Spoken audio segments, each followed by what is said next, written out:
খবর 24 সাথে আপনাকে স্বাগত। নতুন নতুন খবর জানার জন্য আমাদের চ্যানেলে চোখ রাখুন।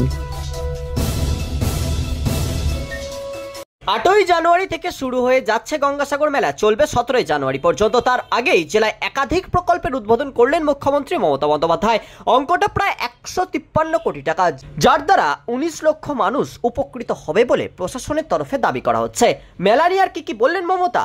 দক্ষিণ 24 পরগনায় নতুন 3টি সেতু তৈরির ঘোষণা, পাশাপাশি পাথর প্রতিমায় 4টি ভেসেল পরিষেবা চালু হচ্ছে।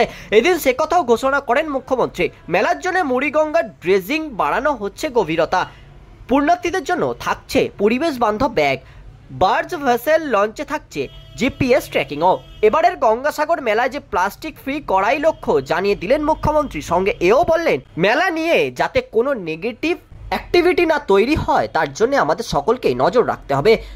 দ্বারকা পিয়ালি নদীর উপর 3টি সেতু তৈরি হবে, খরচ হবে 40 কোটি টাকা। গঙ্গাসাগর মেলায় যারা কাজ করছেন, পঞ্চায়েতের অনেক কর্মী, বিদ্যুৎ, পিডব্লিউডির কর্মী, সাংবাদিকদের যদি কোনো অ্যাক্সিডেন্ট হয় তাহলে বিমা করা থাকছে 5 লক্ষের। মেলায় আবহে অনুপ্রবেশ নিয়েও শঙ্কিত মমতা। এদিন ফের তার গলায় শোনা গেল আশঙ্কা সুর। বললেন, নেভি কোস্টাল গার্ডকে বলেছি ওপাশ থেকে যেন কেউ না আসতে পারে। জল, স্থল, আকাশ সর্বদাই নজরদারি রাখতে হবে। ব্যুরো রিপোর্ট, খবর 24/7।